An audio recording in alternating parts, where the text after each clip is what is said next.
Hadirin dan hadirat yang dirahmati oleh Allah Subhanahu wa taala, alhamdulillah kita dipertemukan kembali oleh Allah dalam majelis ilmu. Semoga majelis kita diberkahi oleh Allah Subhanahu wa taala. Salawat dan salam tercurahkan selalu kepada junjungan kita, memberi syafaat kita Nabi Muhammad sallallahu alaihi wasallam dan juga kepada keluarganya serta seluruh sahabat beliau tanpa terkecuali. Yang akan kita bahas pada kesempatan kali ini adalah tentang kontroversial seputar Nabiullah yang mulia Nabi Isa alaihi salam. Kita tahu bahwasanya Nabi Isa adalah sosok yang diperselisihkan oleh umat di dunia ini, terutama antara Yahudi, Nasara dan umat Islam. Secara sederhana, orang Yahudi menganggap Nabi Isa adalah anak zina, adalah anak zina, Karena Maryam berzina dengan seorang laki, akhirnya melahirkan Nabi Isa tanpa adanya pernikahan. Dan sebaliknya, di sisi yang lain orang-orang Nasara berlebih-lebihan sehingga menganggap Nabi Isa sebagai anak Tuhan atau dia Tuhan yang sesungguhnya jelmaan Tuhan atau dia satu dari yang tiga, Trinitas, Adapun yang pertengahan adalah umat Islam. Nabi Isa adalah Nabi yang sangat mulia. Ibundanya Maryam adalah seorang wanita yang suci, yang Allah walati ahsanat farjaha, yang Allah puji bahwasanya dia adalah seorang wanita yang menjaga kemaluannya, seorang wanita yang suci. Akan tapi Nabi Isa bukanlah anak Tuhan atau jelmaan dari Tuhan. Dan kontroversial ini, insya Allah akan hilang di akhir zaman. Oleh karenanya para ulama mengatakan di antara hikmah kenapa Nabi Isa diangkat oleh Allah Subhanahu wa taala kemudian akan diturunkan di akhir zaman adalah untuk menghilangkan kontroversial ini. Nabi Isa akan turun menjelang hari kiamat tatkala munculnya Al-Imam Mahdi. Tatkala beliau alaihissalam turun, kemudian Imam Mahdi sedang hendak melaksanakan salat, maka Imam Mahdi mempersilahkan Nabi Isa untuk menjadi imam, tetapi Nabi Isa menyuruh Imam Mahdi tetap menjadi imam. Maka dia pun turun dan dia akan membunuh Dajjal. Masihul Huda akan melawan Masihul Dhalalah. Al-Masih yang membawa petunjuk, yaitu Nabi Isa, akan melawan Al-Masih yang membawa kesesatan. Al-Masih Isa akan melawan Al-Masih Dajjal di akhir zaman. Setelah itu Dajjal tewas, maka Nabi Isa kemudian hidup biasa sebagaimana manusia yang lain, sebagai nabi-nabi yang lain. Kemudian dia meninggal, dikuburkan sebagaimana nabi-nabi yang lain. Maka tatkala itu baru hilang seluruh kontroversial. Yang benar Nabi Isa adalah seorang nabi mulia, bukan anak zina dan juga bukan anak Tuhan. Taib. Untuk itu pada kesempatan kali ini kita akan menyampaikan tentang kisah Nabi Isa yang Allah sebutkan dalam Al-Quranul Karim. Di antaranya yang Allah ceritakan dari awal dalam surat Ali Imran ayat 23. Kalau yang bawa Al-Quran silakan buka surat Ali Imran ayat 23 dan seterusnya, surat ketiga ayat 23 dan seterusnya. Saya bacakan. Allah berfirman, Inna Allah astafa Adam wa Nuhan wa ala Ibrahim wa ala Imran ala alamin. Sungguhnya Allah telah memilih Adam, Allah telah memilih Nuh. Adam adalah Abul Bashar, nenek moyang seluruh manusia. Nuh, kata orang, Abul Bashar Ats-Tsani, nenek moyang yang kedua, karena seluruh manusia tatkala itu ditenggelamkan oleh Allah Subhanahu wa taala kecuali Nabi Nuh dan pengikutnya sekitar 80 orang. Kemudian seluruh pengikut Nabi Nuh tidak punya keturunan atau tidak ada keturunannya kecuali anak-anaknya Nabi Nuh alaihissalam. Oleh karenanya Nabi Nuh disebut juga dengan Abul Bashar Ats-Tsani, nenek moyang manusia yang kedua. Kita semua keturunan Nabi Adam dan kita semua juga keturunan Nabi Nuh alaihissalam. Kemudian wa ala Ibrahim, dan Allah memilih memuliakan ali Ibrahim. Dan benar dari Nabi Ibrahim lahirlah para anbiya. Dari Nabi Ismail lahirlah Nabi Muhammad SAW, putranya yang pertama. Putranya yang kedua Ishak, dari Ishak Yakub, dari Yakub kemudian Bani Israel, dari Bani Israel ada nabi-nabi Bani Israel. Di antara keluarga yang dimuliakan oleh Allah adalah wa ala Imran 'alal alamin. Kami memuliakan, Allah pilih Ali Imran. Karena ini adalah keluarga yang sangat mulia. Berputar sekitar ya, Ali Imran, ada Imran punya anak siapa? Maryam. Maryam punya anak nanti Nabi Isa ya. Kemudian istrinya Imran punya saudari yang menikah dengan Nabi Zakaria. Zakaria punya anak namanya Yahya ya. Dari keluarga ini mulai banyak nabi-nabi ya, yang sezaman ya. Baik. Allah Subhanahu wa taala ya kemudian menjelaskan tentang asal muasal lahirnya Nabi Isa, dimulai dengan lahirnya ibundanya Maryam.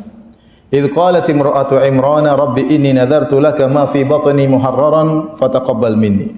Tatkala istrinya Imran ini adalah seorang alim ulama atau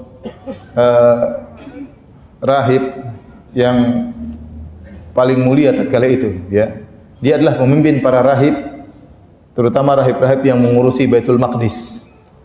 Ya, jadi dia pemimpin para rahib. Istrinya bernazar ingin punya anak laki-laki. Kalau dia punya anak laki-laki, maka anak laki-laki ini akan berkhidmah sepenuhnya. Dia nadarkan, istrinya dia wakafkan kepada Allah untuk berkhidmah kepada Masjidil Aqsa. Maka dia berkata, "Fataqabbal minni, ya Allah terimalah dariku nadarku. Innaka antas samiul alim." Sungguhnya engkau Maha mendengar lagi Maha mengetahui. Tapi ternyata anaknya bukan laki-laki. Falamma wada'atha qalat rabbi inni wada'tuha untha. Tatkala dia melahirkan ternyata anaknya wanita. Dia inginnya laki-laki, ternyata Allah mentakdirkan wanita. Dan pilihan Allah adalah yang terbaik. Karena Allah punya rencana dari anak wanita inilah akan lahir Nabi Isa alaihissalam. Kata Allah, wallahu a'lamu bima wada'at wa laysa dzakaru kal untha. Allah lebih tahu ya tentang apa yang dia lahirkan. Ya, Maryam mengatakan, ya Allah, saya bernazar laki-laki tapi yang lahir perempuan. Allah lebih tahu dan Allah yang telah merencanakan itu semua. Tentunya lelaki tidak seperti wanita. Kemudian kata istrinya Imran, wa inni sammaituha Maryam. Aku menamakan putriku dengan Maryam. Maryam itu disebutkan dalam bahasa mereka bisa artinya abidah, yaitu abid, wanita yang rajin beribadah, atau khadimah, yaitu wanita yang berkhidmah kepada Masjid Aqsa. Itu maknanya Maryam. Wa inni u'iduha bika wa dzurriyyataha minasyaitonir rajim. Dan aku meminta perlindungan kepada engkau untuk melindunginya, melindungi Maryam dan melindungi keturunannya dari syaitan yang terkutuk. Sehingga dikatakan ya Nabi Isa tatkala lahir ya tidak menangis, tidak diganggu oleh syaitan. Kenapa? Karena berkat doa dari neneknya. Neneknya mendoakan agar Maryam dilindungi oleh Allah dari gangguan syaitan dan juga keturunannya. Fataqabbalaha rabbuha biqabulin hasanin wa ambataha nabatan hasanan wa kaffalaha Zakaria. Ya, kata Allah Subhanahu wa taala, maka Allah menerimanya sebagai nazar dengan penerimaan yang baik dan Allah mendidiknya dengan pendidikan yang baik dan Allah menjadikan Zakaria yang memeliharanya. Ya, jadi waktu Maryam melahirkan putri waktu ibunda istrinya Imran melahirkan Maryam masih kecil ya. Maka Maryam dibawa karena sudah dinadarkan untuk berkhidmah kepada Masjid Aqsa, dibawalah ke Masjid Aqsa. Di situ banyak rahib-rahib yang mereka berebut-rebutan untuk memelihara Maryam. Mereka bangga ini anak dari orang alim mereka Imran. Jadi mereka ingin merawat siapa? Maryam. Sehingga terjadi perselisihan di antara mereka. Makanya Allah mengatakan, "Wa ma kunta ladaihim idh yulquna aqlamahum ayyuhum yakfulu Maryam." Wa ma kunta ladaihim idh yakhtasimun. Ya, dzalika min amba'il ghaibi nuhihi ilaik. Kata Allah, inilah dari wahyu tentang hal gaib yang kami beritahukan kepada engkau wahai Muhammad. Padahal engkau tidak hadir waktu mereka sedang melemparkan undian siapa di antara mereka yang akan mengurusi Maryam, dan engkau tidak hadir tatkala mereka sedang berselisih. Jadi mereka berebut-rebutan untuk bisa melihara siapa? Maryam. Ya. Akhirnya tatkala mereka melemparkan undian, keluarlah nama Zakaria. Zakaria yang akhirnya merawat Maryam ya. Dan Zakaria itu kebetulan punya hubungan keluarga dengan Maryam. Kenapa? Karena istrinya Zakaria saudari kandungnya ibunya Maryam. Istrinya Zakaria, saudari kandungnya ibunya Maryam. Jadi istrinya Zakaria adalah bibinya siapa? Maryam. Paham? Ya, istrinya Zakaria adalah bibinya Maryam. Ya. Akhirnya Zakaria pun yang memelihara Maryam. Ya. Dan terjadi keanehan, mulailah Maryam tumbuh menjadi seorang wanita yang solehah, mulai berkhidmah kepada Masjidil Aqsa, dan dia punya ruangan khusus di situ dia beribadah kepada Allah Subhanahu wa taala, ya. Kemudian Zakaria selalu membawakan makanan buat Maryam. Tapi sering terjadi keanehan, kata Allah Subhanahu wa taala, "Kullama dakhala 'alaiha Zakaria al-mihrab wajada 'indaha rizqa." Setiap kali Zakaria masuk ke ruangan khususnya Maryam yang di situ dia beribadah kepada Allah, dia mendapati ternyata ada makanan di situ. Makanan ini aneh. Keanehan pada dua hal. Pertama, tidak ada yang bawa makanan tersebut, tiba-tiba makanan itu ada sendiri. Yang kedua, makanan tersebut kata para ulama seperti buah-buah yang di musim panas, tatkala kalau lagi musim dingin, tiba-tiba ada buah-buahan yang tidak muncul kecuali di musim panas. Hadir di situ, ada makanan tersebut. Tatkala musim dingin, tatkala musim panas, hadir makanan buah-buahan yang tidak tumbuh kecuali di musim dingin. Jadi ada keanehan. Dari sisi dari mana datangnya, dari sisi jenis makanannya aneh. Maka Zakaria bertanya kepada Maryam, "Qala ya Maryamu, anna laki hadha?" Wahai Maryam, dari mana kau dapatkan makanan ini? Maryam menjawab, "Qalat huwa min indillah." Ini makanan dari sisi Allah Subhanahu wa taala. Innallaha yarzuqu man yasha'u bighairi hisab. Sungguhnya Allah memberi rezeki kepada siapa yang Dia kehendaki tanpa hisab. Kata Allah, "Hunalika da'a Zakaria rabbahu." Tatkala itulah baru kemudian Zakaria berdoa kepada Allah, "Rabbi habli min ladunka dzurriyyatan thayyibah." Ya Allah, anugerahkanlah kepadaku anak yang saleh, keturunan yang saleh. Ternyata Zakaria sudah sangat tua, tidak punya anak. Dan dia tidak pernah berdoa kepada Allah untuk punya anak. Kenapa? Dia tahu diri, Zakaria alaihissalam, dia sudah tua, istrinya mandul. Tatkala tidak ada sebab-sebab untuk punya anak, dia tidak pernah berdoa. Tapi waktu dia melihat keajaiban, ini Maryam ternyata ada makanan datang tiba-tiba tanpa ada yang nganterin.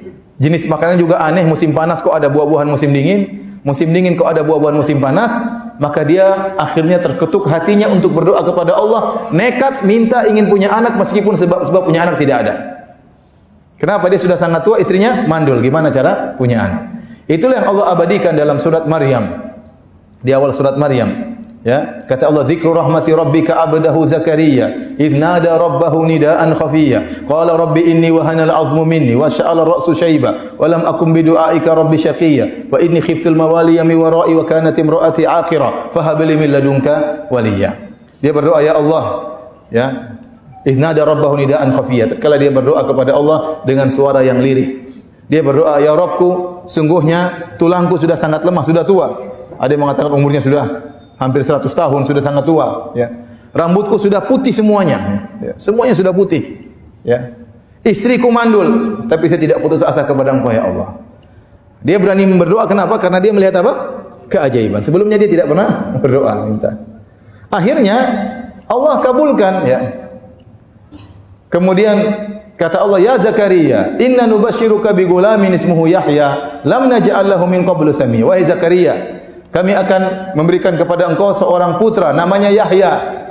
Waktu dikabarkan oleh malaikat bahwasanya dia punya anak namanya Yahya, dia heran. Qala an rabbi anna yakunu li gulam. Ya Allah, kok bisa saya punya anak?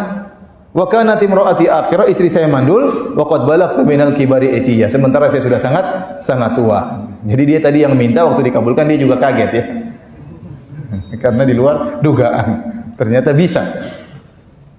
Jadi itulah sebabnya kemudian Zakaria berdoa dan akhirnya dia punya anak namanya Yahya. Kita kembali kepada Maryam.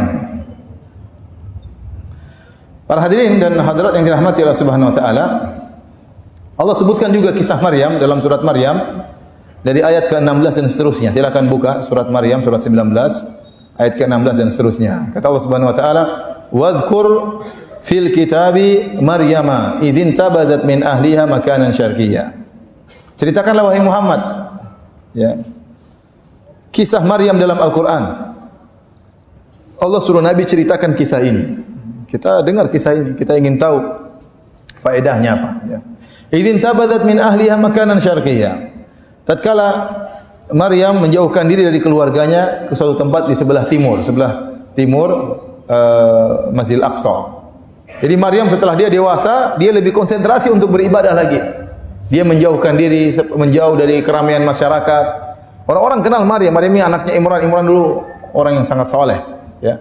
Maka kemudian Maryam menjauh dan dia ingin konsentrasi beribadah kepada Allah Subhanahu wa taala. Dia menjauh dari perkampungan, dia menjauh, ya. Kemudian kata Allah, "Fattakhadhat min dunihim hijaban fa arsalna ilaiha ruhana." Kemudian dia membuat tabir, hijab melindungi mereka agar dia konsentrasi. Jadi enggak ada yang ganggu-ganggu dia. Dia buat tabir. Ya. Kata Allah, Allah uji dia, fa arsalna ilaiha ruhana fatamatsala laha basharan sawiyya. Maka kami pun ngirim kepada Maryam ruhana, itu malaikat Jibril datang. Fatamatsala laha basharan sawiyya. Kemudian malaikat Jibril menjelma menjadi seorang laki yang sempurna, itu sangat tampan. Sangat tampan. Ini godaan besar bagi Maryam. Ada laki tampan ketemu dengan dia. Kemudian tatkala laki tampan tiba-tiba tersebut muncul di hadapan Maryam, Maryam mengira ini laki jahat, ingin berbuat buruk kepada dirinya. Maka Maryam berkata, "Qalat inni a'udzu birrahmani minka in kunta taqiyya." Ya, aku berlindung kepada Allah dari gangguanmu kalau kau benar-benar bertakwa. Jadi Maryam melakukan dua hal agar dia terhindar dari godaan lelaki. Pertama dia mengatakan, "Ya Allah, aku berlindung kepadamu." Yang paling penting ini, berlindung kepada Allah. Ya. Jangan sampai kita terjerumus dalam hal yang dilarang oleh Allah Subhanahu wa taala. Yang kedua dia mengatakan, "Ittaqillah, wahai si fulan, wahai sang lelaki, bertakwalah kepada Allah Subhanahu wa taala." Dia ingatkan lelaki tersebut, ya. Jadi ini Allah sampaikan hal ini untuk menjelaskan bahwasanya Maryam benar-benar suci. Ya. Dia menjauh karena beribadah kepada Allah. Ada laki-laki datang tampan, datang menggodanya, dia berlindung dan dia mengingatkan laki tersebut, bertakwalah kepada Allah Subhanahu wa taala. Seandainya kalau dia bermaksiat tidak ada yang lihat, tapi dia mengingatkan laki tersebut, "Ittaqillah, hati-hatilah engkau." Kemudian ternyata itu adalah malaikat Jibril. Lelaki yang sangat tampan tersebut malaikat Jibril. Maka dia mengatakan, "Innama ana rasulu rabbiki li ahaba laki gulaman zakiyya." Sungguhnya aku adalah utusan dari Rabbmu untuk mengabarkan kepada engkau, ya, bahwasanya kau akan punya anak, seorang anak yang suci, yaitu Nabi Isa alaihissalam. Maryam berkata, "Qalat anna yakunu li gulamun wa lam yamsasni basharun wa lam aku baghiyya." Bagaimana saya bisa punya anak sementara saya tidak pernah disentuh oleh lelaki pun? Tidak ada lelaki yang pernah menyentuhku dan aku bukanlah wanita pezina. Karena anak tidak mungkin muncul kecuali dari dua jalan. Pertama, menikah disentuh oleh laki. Yang kedua, atau wanita tanpa pernikahan, yaitu dengan perzinahan. Kalau enggak dengan pernikahan, dengan perzinahan. Dan saya bukan dua-duanya, bagaimana saya bisa punya anak? Kata Maryam. Kata Jibril alaihissalam, "Qala kadzalika qala rabbuki huwa alayya hayyin." Demikianlah kata Rabbmu, itu perkara yang mudah bagi Allah Subhanahu wa taala. Tinggal bilang apapun, fayakun. Gampang bagi Allah. Adam saja tanpa ayah, tanpa ibu, ya, bisa muncul tanpa ayah, tanpa ibu, ya. Kemudian kata Allah, "Walinaj'alahu ayatan lin-nasi wa rahmatan minna." Kami akan jadikan anakmu Isa sebagai tanda-tanda kebesaran kami bagi manusia. Wa rahmatan minna, dan sebagai bentuk kasih sayang kami kepada mereka. Wa kana amran maqdiyya, ini perkara yang tidak bisa dihindari, sudah diputuskan wahai Maryam. Maryam merasakan ini tugas yang sangat berat. Maka hamillah dia, ya. Jibril meniupkan, ya, dari ruh yang Allah ciptakan masuk ke dalam rahim Maryam. Kata Allah, "Fahamalathu fantabadat bihi makanan qasiyya." Maka dia pun hamil. Ini berat, antum bayangkan bagaimana ujian Maryam. Maryam ini wanita yang soleha, terkenal suci, masyhur di kalangan masyarakat, wanita yang soleha. Bapaknya dulu pemimpin para ustadz istilah kita, ya. Tidak pernah melakukan macam-macam, tidak pernah nakal, tidak pernah berhubungan laki-laki, tahu-tahu pulang hamil. Kira-kira bagaimana? Berat. Berat. Maka ini ujian yang berat bagi Maryam. Kata Allah, "Fahamalatu fantabadat bihi makanan qasiyya." Maka dia hamil, dia pun pergi ke tempat yang jauh. Kenapa? Kalau dia hamil kemudian datang, akan jadi cibiran manusia. Apalagi kalau hamilnya 9 bulan. 9 bulan dia akan dihina-hina terus. Maka dia menjauh. Dia menjauh agar tidak diketahui oleh orang-orang dalam kondisi hamil. Sendirian. Tidak lapor kepada siapa-siapa, sendirian. Berat yang dia hadapi. Sampai tibalah setelah 9 bulan atau waktu yang sudah ditentukan, tibalah saatnya dia melahirkan. Jadi Orang bayangkan, oh rupanya kamu selama ini pergi berzina. Kan dia menjauh selama ini beribadah kepada Allah. Pulang-pulang tahu-tahu punya anak. Ini perkara yang sangat berat. Sampai tatkala tiba saatnya melahirkan, kata Allah Subhanahu wa taala, fa'aja'aha al-makhadu ila jid'in nakhlati qalat ya laitani mitu qabla hadza wa kuntu nasyan mansiya. Tatkala rasa sakit yang dia rasakan untuk melahirkan dan dia segera pergi menuju ke pangkal korma. Kemudian dia berkata, seandainya aku mati sebelum ini dan aku adalah manusia yang terlupakan. Kenapa? Dia membayangkan betapa berat yang dia rasakan. Saat itu dia sedang dalam kondisi sakit karena akan melahirkan. Kemudian dia kelaparan dan dia kehausan. Berkumpul tiga perkara ini pada Maryam. Ya.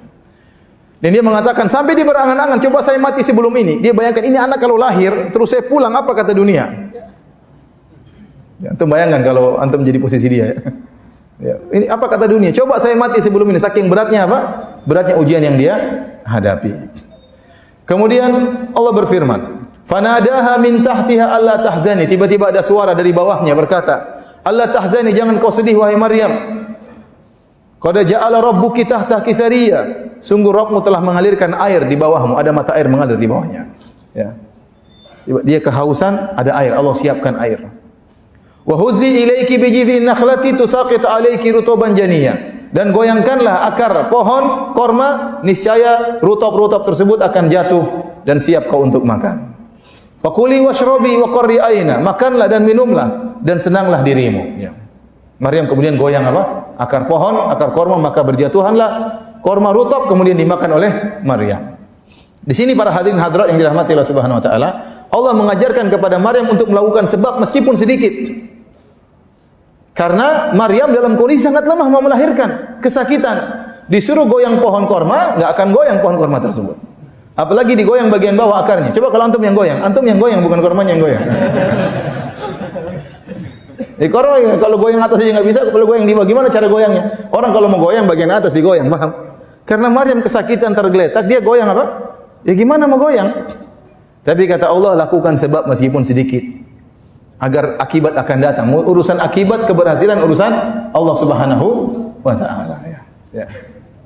Jadi seorang harus berusaha ya. Maka Maryam tatkala dia goyang, maka berjatuhanlah rutop tersebut.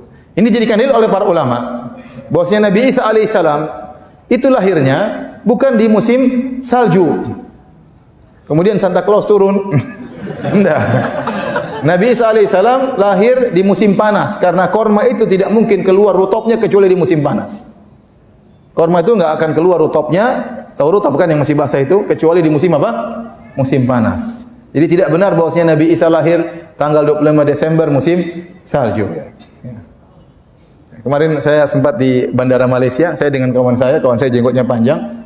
Tiba-tiba kita duduk, ada orang barat duduk, orang bule duduk. Dia ketawa. Ketawain teman saya yang jenggotan. Kenapa? Kayak Santa Claus katanya. Oh, saya lupa. Santa Claus juga jenggotan ya. Jadi bukan cuma Nabi Isa, bukan Yesus saja yang berjenggot. Ternyata Santa Claus juga apa? Berjenggot. Baik. Dan ternyata hal ini ya sama dengan yang diungkapkan dalam Injil, dalam Alkitab ya. Sebentar, coba saya carikan.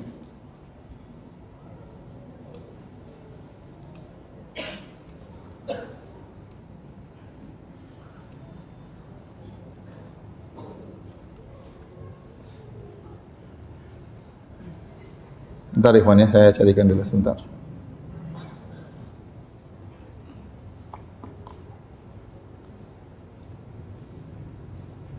Ada saya tulis di internet judulnya merayakan hari Natal adalah bid'ah dhalalah ya ini. Ya. Dalam Injil Lukas 2 ayat 6 sampai 11, kalau yang punya silakan buka ya. Saya bacakan tentang hari lahirnya Nabi Isa. Ketika mereka di situ, tibalah waktunya bagi Maria untuk bersalin. Maria maksudnya apa? Maria itu maksudnya siapa? Maryam. Dan ia melahirkan seorang anak laki-laki, anak yang sulung. Lalu dibungkusnya dalam lampin dan dibaringkannya di dalam palungan karena tidak ada tempat bagi mereka di rumah penginapan. Di daerah itu, perhatikan sini, ini jadi perhatian kita. Di daerah itu ada gembala-gembala yang tinggal di padang menjaga kawanan ternak mereka pada waktu malam.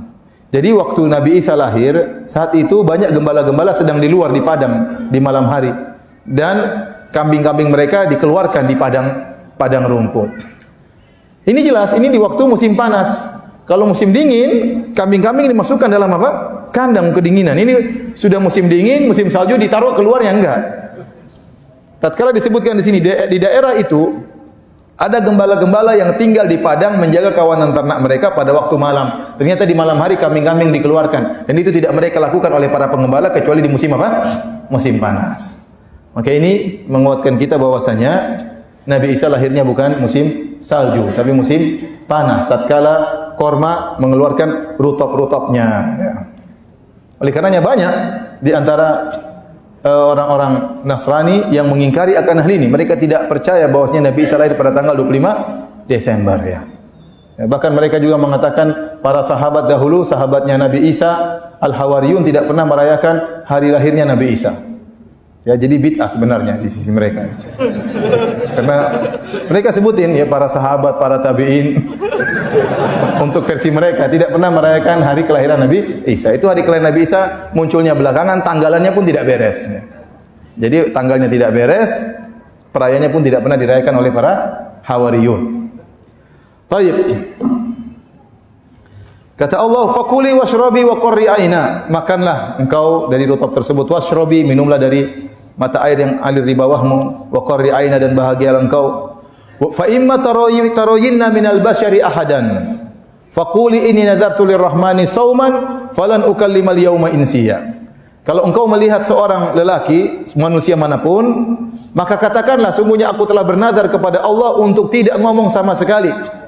Falan ukallimal yawma insiya. Maka aku tidak akan berbicara dengan manusia sama sekali. Allah kasih solusi kepada Maryam. Wah Maryam, percuma. Tidak bisa kau menjelaskan, orang tidak akan percaya. Bagaimana engkau bawa anak, terus tanya, kau bisa punya anak, gimana cara menjelaskan? Enggak masuk akal, mau pakai dalil apapun, orang bilang, ya ini kamu berzina. Suami enggak ada ya, bagaimana lagi bisa punya anak? Mau bilang ada malaikat datang, malaikat tiup, orang enggak percaya. Makanya jalan satu-satunya yang terbaik, kata Allah, sudah kamu diam aja, enggak usah ngomong. Enggak usah ngomong, diam saja. Akhirnya yang dikhawatirkan pun terjadi. Kata Allah, fa'atat bihi qaumaha tahmiluh. Maka Maryam pun gendong Nabi Isa sudah lahir. Bayangkan pulang kampung bawa anak. Mulailah orang kumpul rame. Ini berat sekali bagi apa? Maryam. Dia tidak bisa bayangkan bagaimana susahnya dia. Qalu ya Maryam, langsung mereka komentar. Qalu rame-rame komentar ini. Ya Maryam, laqad ji'ti syai'an fariya. Wahai Maryam, kau telah melakukan perkara yang sangat buruk. Zina. Ya ukhta Haruna, ma kana abuki imra'a sawin wa ma kanat ummuki baghiyah. Wahai saudarinya Harun. Kemungkinan besar Maryam ini punya saudara namanya Harun, tapi bukan Nabi Harun alaihissalam. Tetapi para anbiya, para Bani Israel dahulu, mereka menamakan anak-anak mereka dengan nama-nama nabi. Di antaranya ada yang dinamakan dengan Harun, dan ini bukan Nabi Harun. Karena Nabi Harun di zaman Nabi Musa alaihissalam. Ini jauh setelah Nabi Musa. Harun di sini adalah kebetulan namanya sama saja. Maka na abuki imra'a sawin, kok bisa kau berzina wahai Maryam, sementara ayahmu bukanlah orang yang buruk dan ibumu bukan pezina. Kau bukan keturunan pezina, bapakmu baik-baik, kok sekarang bisa berzina? Mereka berdalil dengan bahwasanya buah jatuh tidak jauh dari apa? Pohonnya. Ya.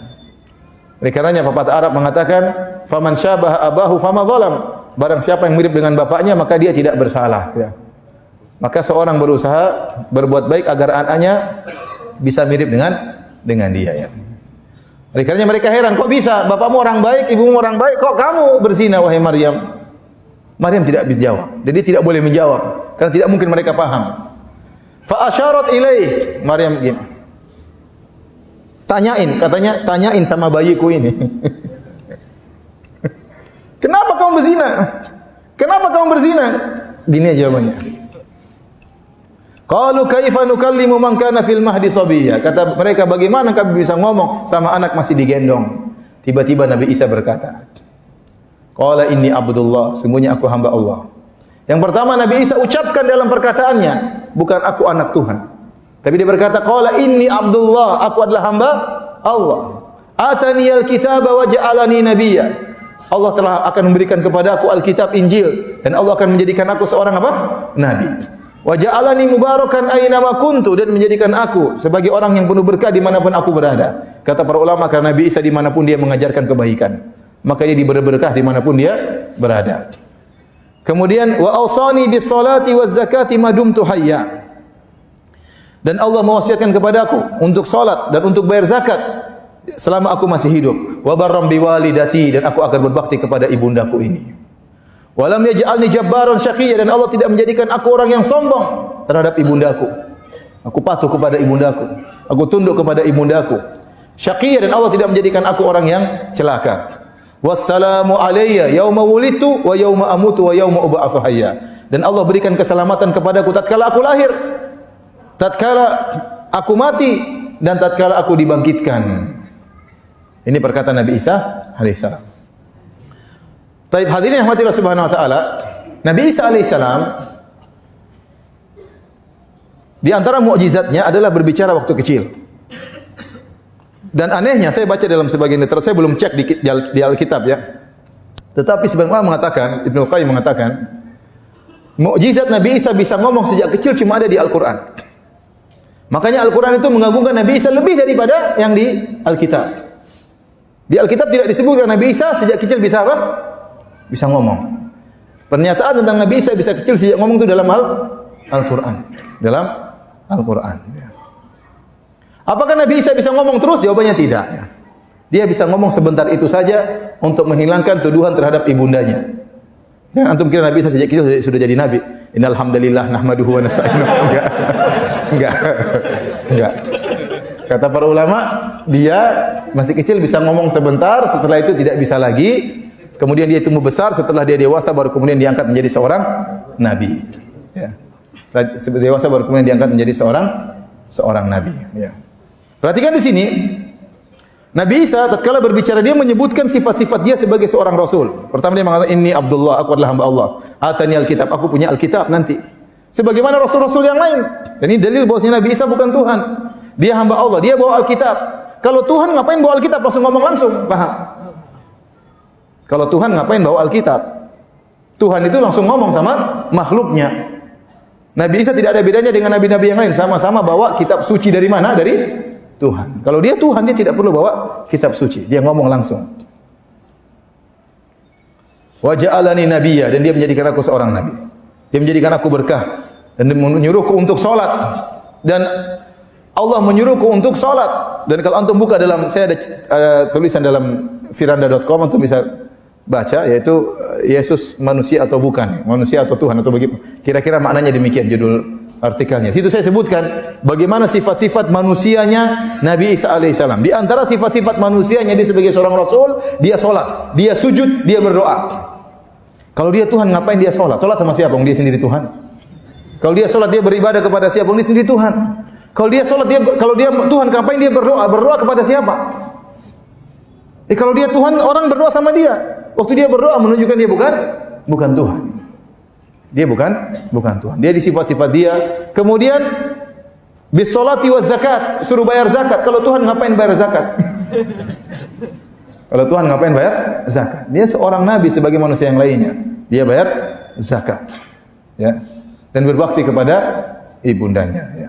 Berbakti kepada ibundanya. Kemudian kata dia, keselamatan bagiku tatkala aku lahir. Ingat, keselamatan di sini bukan selamat lahir. Ini sering dijadikan dalil oleh orang-orang liberal, mengatakan bahwasanya bolehnya kita mengucapkan selamat Natal. Kenapa? Karena Allah mengucapkan selamat kelahiran Nabi Isa. Padahal assalam di sini bukan artinya selamat. Artinya keselamatan dalam bahasa Arab, bukan keselamatan bahasa Indonesia. Orang Arab itu kalau ada orang datang kemudian anaknya sakit, selamat. Maksudnya semoga selamat, lagi sakit ya. Bukan selamat sakit, bukan. Jadi mereka bilang selamat, itu sering kita dengar di Madinah. Lagi sakit, selamat, lagi kaki agak pinjang-pinjang, selamat, maksudnya semoga selamat, ada apa gitu loh. Bukan selamat sakit, selamat pincang, bukan. Ya. Ini maknanya, assalamu alayya, keselamatan bagiku tatkala aku lahir, yaitu waktu Nabi Isa lahir tidak diganggu oleh setan, sebagaimana doanya dari neneknya tadi. Bukan selamat lahir. Mereka berdalil dengan sepotong ini, assalamu alayya, lihat Allah mengatakan selamat lahir. Ini hari Natal. Allah mengatakan selamat lahir kepada kelahiran Nabi Isa. Kita ikut Allah mengucapkan selamat Natal atas lahirnya Nabi Isa. Tapi lanjutkan ayatnya. Keselamatan bagiku hari waktu aku lahir, wa yauma amutu, dan hari tatkala aku meninggal. Taib. Kalau Nabi Isa meninggal, selamat mati juga. Paham? Jadi saya bacakan ayatnya secara lengkap. Keselamatan bagiku tatkala aku lahir, tatkala aku mati, dan tatkala aku dibangkitkan. Kalau Anda hanya mengambil sepotong, selamat waktu aku lahir, maksudnya selamat lahir. Taib, waktu mati, selamat waktu mati, selamat mati juga. Selamat mati Nabi Isa, selamat mati, enggak. Nabi meninggal itu adalah kesedihan, bukan keselamatan, bukan untuk dirayakan kematian seorang nabi. Itu kesedihan yang luar biasa. Dan hari tatkala kebangkitan, nanti antum waktu lahir hari kebangkitan, antum beri selamat sama Nabi Isa. Selamat bangkit. Jadi susah kalau orang menafsirkan bahasa Arab diterjemahkan dalam versi bahasa Indonesia. Istilah Arab diarti dengan istilah Indonesia. Kadang saya sedih yang mentafsirkan seperti itu orang yang terkenal sebagai ahli tafsir di Indonesia. Tapi hadirin yang dirahmati oleh Allah Subhanahu wa taala. Nabi Isa kemudian dia tumbuh dan berkembang, kemudian dia menjadi seorang nabi. Mulailah dia berdakwah. Dan Allah Subhanahu wa taala memberikan dia beberapa mukjizat. Di antaranya Allah berfirman, "Wa rasulan ila bani Israil." Aku adalah seorang rasul kepada bani Israel. "Anni qad ji'tukum bi ayatin min rabbikum." Sungguhnya aku datang dengan mukjizat dari Rabb kalian. Istilah mukjizat itu istilah orang sekarang. Sebenarnya kalau dalam istilah syar'i ayat. Tapi kita menamakan apa? Mukjizat. Ya. Ayat maksudnya mukjizat. Di antaranya, "Anni akhluqu lakum minat tini ka hay'ati at-tayri fa anfukhu fihi fa yakunu tayran bi idznillah." Jadi Nabi Isa dia bikin burung dari semacam tanah liat, kemudian dia tiup, burung tersebut jadi daging, terbang jadi burung yang nyata. Ya.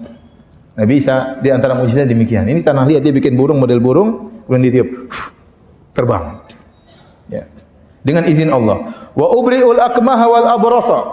Kemudian aku menyembuhkan orang yang buta diusap oleh Nabi Isa kemudian sembuh. Nabi Isa di antaranya disebut Al-Masih karena dia mengusap orang sakit langsung sembuh. Penyakit baras, penyakit albino yang putih-putih itu dia sentuh kemudian apa? Sembuh. Disebutkan oleh Ibnu Katsir rahimahullah dalam Al-Bidayah wa Nihayah bahwasanya para anbiya diberikan mukjizat sesuai dengan perkara-perkara yang lagi ngetren, lagi booming di zamannya. Contoh Nabi Musa alaihissalam diberikan mukjizat berkaitan dengan tongkat yang bisa berubah menjadi ular. Kenapa di zaman Nabi Musa orang-orang lagi ngetren masalah sihir, lagi booming. Orang merasa hebat kalau jagoan sihir. Maka Allah memberikan dia mukjizat yang mirip dengan sihir tapi bukan sihir. Ya. Makanya tongkatnya berubah menjadi ular yang nyata, bukan halusinasi, ya, bukan salah melihat, ya, tipuan mata, tapi benar-benar zat kayu berubah menjadi daging, menjadi ular. Dan tongkatnya juga memukulkan lautan terbelah menjadi terbuka menjadi 12 pintu untuk dilewati oleh 12 suku Bani Israel. Jadi mukjizat Nabi Musa berkaitan mirip dengan sihir tapi bukan sihir. Seperti Nabi Muhammad SAW. Mukjizat Nabi Muhammad Al-Quranul Karim. Kenapa? Tatkala di zaman Nabi Muhammad SAW orang-orang sedang gandrung-gandrungnya bersyair-syair, berlomba tentang syair. Mereka bangga kalau mereka bisa mengucapkan syair yang sangat indah dengan balaghah yang tinggi. Maka Allah turunkan Al-Quran yang dimana mereka tahu ini bukan karangan manusia karena balaghahnya yang terlalu tinggi, sehingga mengalahkan seluruh syair-syair yang ada. Ya. Demikian juga berkaitan dengan Nabi Isa alaihissalam. Di zaman beliau orang lagi gandrung masalah pengobatan. Orang jagoan-jagoan mengobati. Tiba-tiba Nabi Isa lebih jago dari mereka semua. Ya, tinggal ngusap sembuh. Tinggal ngusap apa? Sembuh. Lebih daripada menyembuhkan, kata Nabi Isa, wa uhyil mauta biiznillah, dan aku bisa menghidupkan yang mati dengan izin Allah. Ada orang mati Nabi Isa hidupkan, hidup lagi. Ini mukjizat Nabi Musa, Nabi Isa alaihissalam Allah berikan sebagai bukti dia adalah seorang nabi. Di antara mukjizatnya, wa unabbiukum bima ta'kuluna wa ma tadkhiruna fi buyutikum, dan aku bisa kabarkan kalian apa yang kalian sedang makan, apa yang kalian simpan di rumah. Nabi Isa tahu. Inna fi dzalika laayatan lakum, sungguh ini semua adalah tanda-tanda kebesaran Allah bagi kalian in kuntum mu'minin, jika kalian benar-benar beriman. Jadi Allah bekali Nabi Isa dengan apa namanya? Dengan mukjizat-mukjizat. Baik, hadirin dan hadirat yang dirahmati Allah Subhanahu wa taala.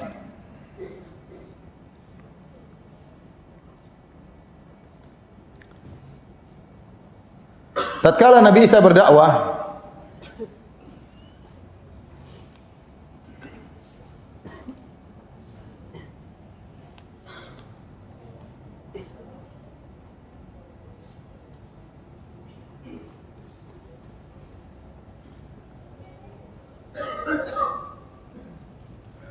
Nabi Isa alaihissalam mendakwahkan tauhid. Mendakwahkan tauhid.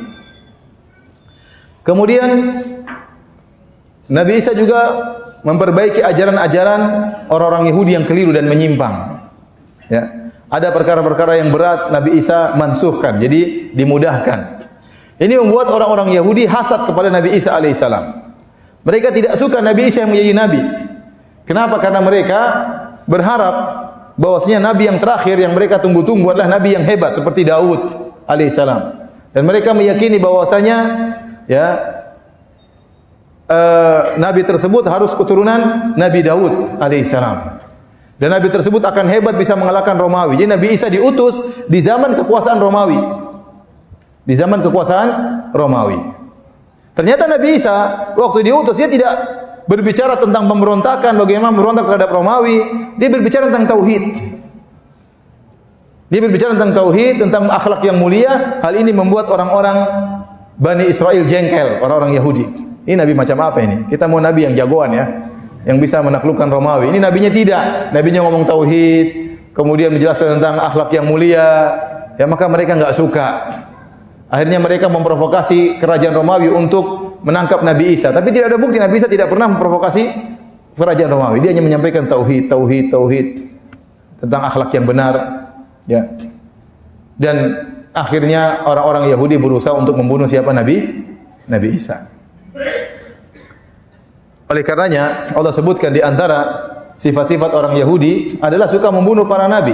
Wa qatlahumul anbiya bighairi haqq. Hobi mereka adalah membunuh para nabi tanpa kebenaran. Jadi kalau ada nabi yang tidak sesuai dengan selera mereka, mereka bunuh. Di antaranya yang mereka mau bunuh siapa? Nabi Isa. Ya, makanya saya sering sampaikan, coba antum bayangkan antum seorang ustaz diutus suatu kampung, orang kampung situ hobinya bunuh ustaz. Repot. Repot. Orang Yahudi repot. Nabi Isa diutus kepada kaum yang hobinya bunuh nabi. Nabi tidak sesuai selera mereka bunuh ya. Mereka bunuh. Akhirnya mereka pun berusaha membunuh Nabi Isa alaihissalam. Allah Subhanahu wa taala berfirman, bagaimana mereka bangga, mereka menyangka mereka telah berhasil menangkap Nabi Isa dan mereka menyangka mereka telah berhasil menyalib Nabi Isa. Kata Allah, wa qaulihim inna qatalna al-masiha Isa bin Maryam rasulullah. Sebagaimana perkataan orang Yahudi, mereka berkata kami telah berhasil membunuh Masih Isa bin Maryam, utusan Allah telah berhasil kami bunuh. Bayangkan mereka bunuh, mereka bangga berhasil membunuh Nabi. Kata Allah, wa ma qataluhu wa ma salabuhu. Mereka tidak pernah membunuh Nabi Isa dan mereka tidak pernah menyalib Nabi Isa. Walakin syubbiha lahum. Tetapi ada orang diserupakan dengan Nabi Isa. Kata Allah, barrafa'ahu Allahu ilaihi dalam ayat selanjutnya. Bahkan tetapi yang benar Allah mengangkat Nabi Isa kepada Allah Subhanahu wa taala. Jadi versi Islam demikian. Nabi Isa tidak meninggal. Tapi ada orang diserupakan dengan Nabi Isa. Siapakah orang yang diserupakan dengan Nabi Isa? Terjadi perselisihan dalam Injil-Injil. Dalam Injil Barnabas dikatakan namanya adalah Yudas Iskariot. Dalam Injil ini mengatakan seorang murid Nabi Isa yang dia mengatakan biar saya yang tertangkap wahai guruku, jangan engkau ya. Intinya demikian ya. Ada yang mengatakan pengkhianat yang dia melaporkan kepada Romawi dan dia murid Nabi Isa, akhirnya dia berkhianat dan dia menunjukkan tempat Nabi Isa. Tatkala tiba di sana tiba-tiba Nabi Isa diangkat dan wajah dia dirubah menjadi wajah Nabi Isa. Kita tidak tahu siapa orang tersebut, tapi kita yakin Allah mengatakan ya ada orang yang diserupakan kepada Nabi Isa dan itulah yang ditangkap dan itulah yang disalib, bukan Nabi Isa. Adapun Nabi Isa selamat, barrafa'ahu Allahu ilaihi. Allah mengangkat Nabi Isa alaihissalam. Dia tidak dibunuh dan dia tidak disalib. Selesai, nanti Nabi Isa turun di akhir zaman, ya. Sebagaimana datang dalam hadis-hadis yang mutawatir, Nabi Isa turun, kemudian dia membunuh Dajjal, kemudian dia hidup kalau tidak salah 7 tahun, kemudian meninggal sebagaimana nabi-nabi yang lain. Ini kira-kira Nabi Isa menurut versi Islam. Adapun Nabi Isa menurut versi Alkitab, ya.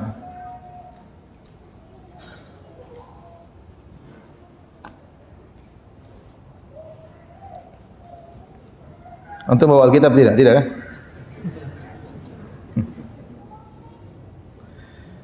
Saya ingin sampaikan tabel, ya. Jadi sebenarnya, ya, tabel tentang Nabi Isa versi Injil. Kalau kita jelas Nabi Isa sejak kecil, waktu kecil dia bisa berbicara. Ya. Adapun dalam Injil dan Nabi Isa lahir tanpa ayah. Nabi Isa lahir tanpa ayah. Versi Injil aneh. Nabi Isa itu lahir dengan pernikahan seorang namanya Yusuf An-Najjar. Yusuf An-Najjar. Sini ada tabel, ya, tentang nasab Nabi Isa versi Injil. Ya. Ini risalah ilmiahnya Dr. Said Agil Siraj. Tesisnya waktu S2. Judulnya tentang penyimpangan-penyimpangan dalam Injil diakibatkan risalah-risalahnya Paulus. Ini buku sangat bagus, 2 jilid. Ya. Jadi menjelaskan tentang bagaimana rusaknya Injil gara-gara pengaruh Paulus. Siapa Paulus tersebut? Paulus adalah seorang yang dahulunya benci terhadap orang-orang Nasara. Dia Yahudi. Dan dia selalu membunuh orang-orang Nasara, mengintimidasi orang-orang Nasara. Ya, dia tidak bertemu dengan Nabi Isa dan dia juga tidak bertemu dengan murid-muridnya Nabi Isa, tidak. Dia hidup mungkin di zaman tabi'in. Ya. Kemudian dia membunuhi orang-orang Nasara. Dia tidak suka, ya. Suatu hari dia sedang berjalan, dia yang cerita sendiri, Paulus. Waktu dia berjalan berniat untuk mengintimidasi orang-orang Nasara, tiba-tiba Yesus turun. Kemudian mengangkat dia sebagai seorang rasul. Maka dalam versi mereka, Paulus ini adalah seorang apa? Rasul. Tuhannya siapa? Nabi Isa. Kalau kita Nabi Isa rasul, Tuhannya siapa? Allah. Kemudian dia menulis risalah-risalah yang kemudian merubah tata pola berpikir orang-orang Nasara. Banyak khurafat-khurafat.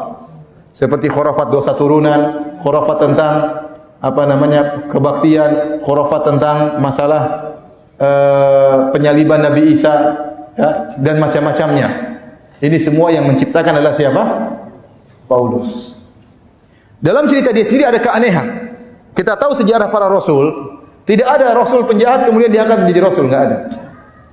Antum kalau lihat sejarah Nabi Musa, Nabi Isa, Nabi Yusuf, nabi-nabi semuanya orang-orang baik, ya tidak? Nabi Muhammad orang baik atau tidak? Orang-orang baik semuanya, baik-baik kemudian diangkat menjadi seorang rasul. Paulus enggak, penjahat dulu, bunuh-bunuh orang. Kemudian tiba-tiba lagi berbuat kejahatan, tiba-tiba diangkat menjadi seorang rasul. Ini baru dalam sejarah ada rasul yang seperti itu, ya. Aneh, ya. Oleh karena sebagian orang mengatakan sebenarnya Paulus itu Yahudi yang masuk dalam Nasrani untuk merusak agama Nasrani. Dia yang memberi doktrin bahwasanya dia seorang rasul dan Yesus adalah Tuhan. Padahal Yesus tidak pernah mengangkat dirinya sebagai Tuhan. Nah, dalam kitab-kitab Injil sini ada mereka sebutkan anehnya dalam kitab Injil bahwasanya Yesus itu punya bapak namanya Yusuf An-Najjar. Kemudian mereka menyebutkan tentang nasab Yesus, ya. Ada Injil Matta, ada Akhbar al-Ayyam al-Uwal, ada Injil Lukas. Jadi 3 versi. Ternyata dalam versi Injil Matius, ya, Nabi Isa itu nasabnya sampai kepada Nabi Daud. Semuanya berusaha menyampaikan nasabnya sampai Nabi Daud. Karena orang Yahudi meyakini Nabi terakhir harus dari keturunan siapa? Nabi Daud alaihissalam. Dan Yusuf An-Najjar ini dari keturunan Nabi Daud. Maka mereka pun menuliskan nasabnya. Ternyata kalau di Injil Matius coba, Yesus bin Yusuf. Bin siapa? Bin Yusuf An-Najjar. Bin sampai bin Daud. Ternyata ada 32 bapak. Dari Nabi Isa sampai Nabi Daud ada berapa bapak? 32 bapak. Versi dari Akhbar al-Ayyam al-Uwal, Yusuf seterusnya sampai Nabi Daud cuma sekitar 23 bapak. Satunya 30, satunya berapa? 23. Injil Lukas dari Yusuf bapaknya Nabi Isa sampai Nabi Daud ada 43 bapak. Ini dalam Alkitab saja ada khilaf yang luar biasa.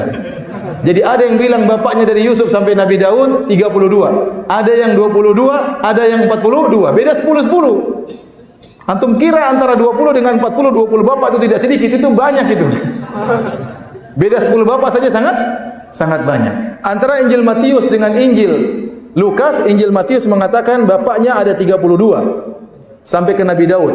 Injil Lukas mengatakan bapaknya ada 42 sampai Nabi Daud alaihissalam. Ini kontradiksi. Dan ini tidak benar. Kenapa? Karena dalam aturan Bani Israel, mereka ada 12 asbat. Mereka 12 asbat. Jadi 12, jadi kan Nabi Yakub alaihissalam, Yakub bin Ishak bin Ibrahim. Siapa Bani Israel? Bani Israel itu semuanya keturunan siapa? Yakub. Yakub itulah Israel. Anak-anaknya semua disebut dengan Bani Israel. Dan mereka ada 12 orang, Yusuf dan saudara-saudaranya. Yusuf Binyamin satu ibu, kemudian 10-nya dari ibu yang berbeda. Dari 12 orang ini, Yusuf dan saudara-saudaranya, lahirlah suku-suku. Dan dalam peraturan mereka, satu suku harus menikah di antara mereka saja, tidak boleh nikah dengan suku yang lain. Paham? Sukunya Yusuf tidak boleh nikah dengan sukunya Binyamin, tidak boleh nikah dengan sukunya Yahuda. Ternyata kalau ditelusuri, Maryam itu Maryam ibunya Nabi Isa itu bukan dari keturunan Daud, dia dari suku Yahuda kalau nggak salah. Dari suku apa? Yahuda atau dari suku Harun, saya lupa. Intinya bukan sukunya Yusuf An-Najjar. Jadi secara aturan Bani Israel pun Maryam tidak boleh nikah dengan Yusuf An-Najjar karena Yusuf An-Najjar dari keturunan Daud, Maryam dari keturunan suku yang lain. Ini yang satu ya. Yang kedua, kalau kita benarkan ini, berarti tidak ada keistimewaan Nabi Isa. Ternyata Nabi Isa anaknya Yusuf An-Najjar. Paham? Islam tidak. Isa lahir tanpa bapak, mukjizat. Jadi sebenarnya Islam lebih memuliakan Nabi Isa alaihissalam dari dua sisi, tidak terdapat dalam Injil. Pertama, Nabi Isa berbicara waktu kecil, itu tidak ada dalam Injil. Yang kedua, Nabi Isa dalam Al-Quran lahir tanpa apa? Bapak. Kalau mereka ada bapaknya, bahkan ada nasabnya, cuma ada khilaf dalam nasabnya. Ya. Lihat, kalau kalau Injil Matta, Yusuf bin Yakub, bapaknya Nabi Isa namanya Yusuf bin Yakub. Dalam Injil itu Matta maksudnya Injil Matius. Dalam Injil Lukas, Yusuf bin Hali. Kakeknya saja sudah beda. Kakek pertama sudah beda. Nyok yang bikin Injil itu ngantuk kali, makanya sampai bisa beda-beda banyak kayak gini, gimana ya? Jadi para hadirin Allah Subhanahu wa taala, kita bicara tentang versi mereka. Jadi mereka meyakini Nabi Isa yang disalib. Nabi Isa yang disalib. Kemudian dia disalib. Waktu disalib, dia berkata, Ya Ilya lima syabaqtani. Wahai bapakku, kenapa kau tinggalkan aku? Ya, saya sampaikan kepada teman-teman saya waktu saya masih di Papua. Saya punya teman-teman orang-orang Nasara ya. Saya bilang, lihat, dalam Injilmu disebutkan Yesus berkata, "Wahai bapakku, kenapa kau tinggalkan aku?" Berarti Yesus bukan bapak. Karena dia sedang berbicara dengan zat yang lain. Jangan kalian berkata Yesus adalah bapak, bapak adalah Yesus. Ya. Kalau dia adalah bapak, bapak adalah dia, ngapain dia ngomong? Paham? Dia ngomong sama kan? Ya bapak, kenapa kau meninggalkan aku? Berarti ada yang meninggalkan, ada yang ditinggalkan. Paham tidak? Berarti dua zat yang berbeda. Sementara mereka meyakini Allah ya Yesus, Yesus adalah Allah. Loh kalau gitu Yesus lagi ngomong sama siapa? Dia bingung juga gitu. Kau bilang Yesus adalah Allah, Yesus lagi ngomong sama siapa waktu dia berkata, ya bapakku kenapa kau tinggalkan aku? Baik. Intinya akhirnya Yesus meninggal, Isa meninggal alaihissalam menurut versi mereka. Waktu meninggal, setelah itu dikuburkan dalam kuburan. Setelah itu beberapa hari dia bangkit, yang dikenal dengan hari Paskah kalau nggak salah. Saya juga agak lupa, tapi intinya dia hari kebangkitan Isa Al-Masih. Mati, kemudian dia bangkit. Dia bangkit ya. Nah ini juga hal yang banyak membuat orang masuk Islam, terutama di Arab Saudi. Banyak orang Filipina masuk Islam gara-gara satu pertanyaan. Pertanyaannya begini. Karena mereka meyakini Allah adalah Isa, Isa adalah siapa? Allah. Satu di antara yang tiga. Orang Nasrani tentang Isa ada tiga pendapat. Yang pertama, Isa adalah anak Allah. Yang kedua, Isa adalah Allah. Yang ketiga, Isa satu dari yang tiga. Pertanyaannya, waktu Nabi Isa meninggal dunia, apakah Tuhan Bapa juga ikut meninggal dunia? Ini pertanyaan. Mereka bingung. Kalau mereka bilang Tuhan Bapa tidak meninggal, berarti Tuhan Bapa lain dengan Tuhan Anak. Berarti Isa bukan apa? Allah. Kalau Isa bukan Allah, selesai. Berarti Isa bukan Tuhan. Tapi kalau mereka bilang Tuhan Bapa juga ikut meninggal, repot. Iblis lagi berjaya waktu itu. Tuhannya mati semua. Saya ulangi, ya. Ini buat mereka banyak masuk Islam. Tanya sama mereka, waktu Nabi Isa meninggal dunia, dikubur, meninggal dunia. Kan meninggal, iya mereka bilang meninggal, bangkit lagi. Waktu beliau meninggal, Tuhan Bapa ikut meninggal atau tidak? Tinggal mereka jawab. Kalau mereka bilang Tuhan Bapa tidak meninggal, berarti Yesus bukan Allah. Dan itu yang kita inginkan. Yesus lain, Allah lain. Tidak satu kesatuan. Satu tidak sama dengan tiga, tiga tidak sama dengan satu. Kalau mereka bilang Tuhan Bapa juga ikut meninggal, musibah. Tadi, yes, berarti iblis lagi berkuasa. Kalau meninggal siapa yang bangkitkan kalau begitu? Jangan-jangan iblis yang bangkitkan. Baik. Kemudian kenapa Nabi Isa? Mereka punya khurafat. Kenapa Nabi Isa? Kenapa Allah harus menjadi Nabi Isa? Ternyata kalau kita telusuri, itu akibat khurafat mereka tentang dosa turunan. Dosa turunan. Jadi orang-orang Nasara mereka meyakini Nabi Adam alaihissalam waktu bersalah memakan buah di surga, berarti dia melakukan dosa. Waktu dia berdosa, maka dosanya diturunkan kepada seluruh keturunannya. Setiap anak yang lahir pasti membawa dosa keturunan. Semua manusia yang lahir pasti membawa dosa keturunan. Dan dosa keturunan tersebut tidak bisa ditebus oleh manusia yang lain. Kenapa? Karena setiap manusia yang akan menebus juga mengandung dosa keturunan. Paham? Saya ulangi. Antum paham atau tidak? Nabi Adam waktu makan buah berdosa atau tidak? Berdosa. Kemudian dosanya diturunkan. Setiap anak yang lahir pasti mengandung dosa keturunan. Dosa tersebut harus ditebus. Siapa yang bisa menebus? Tidak ada yang bisa menebus kalau manusia. Karena manusia juga sudah punya dosa keturunan. Bagaimana yang mau menebus sementara dia juga berlumuran dosa keturunan? Islam indah. Nabi Adam makan buah, bertobat. Tobatnya diterima atau tidak? Terima. Sudah selesai. Ngapain turun-temurun dosa-dosanya? Anak yang baru lahir tidak ada dosa-dosanya. Barang siapa yang berhaji, hajinya mabrur, raja'an dunubi ka yaumin waladtu ummu. Kata Nabi, barang siapa yang haji mabrur, bersih dari dosa-dosa seperti baru lahir dari perut ibunya. Orang baru lahir itu tidak ada dosa. Kenapa? Ada dosa turunan. Wala taziru waziratu wizra ukhra. Seorang tidak akan mengandung memikul dosa orang lain. Saya hanya sekedar kasih logika mereka. Akhirnya mereka punya logika, karena ini dosa keturunan, tidak mungkin ditembus oleh manusia, maka Allah harus turun tangan langsung. Yang bisa menebusnya harus yang suci. Dan yang suci cuma siapa? Allah. Semua manusia tidak ada yang suci. Yang suci cuma siapa? Allah. Akhirnya Allah harus turun tangan langsung. Terpaksa Allah menjelma menjadi Nabi Isa dalam perut Maryam.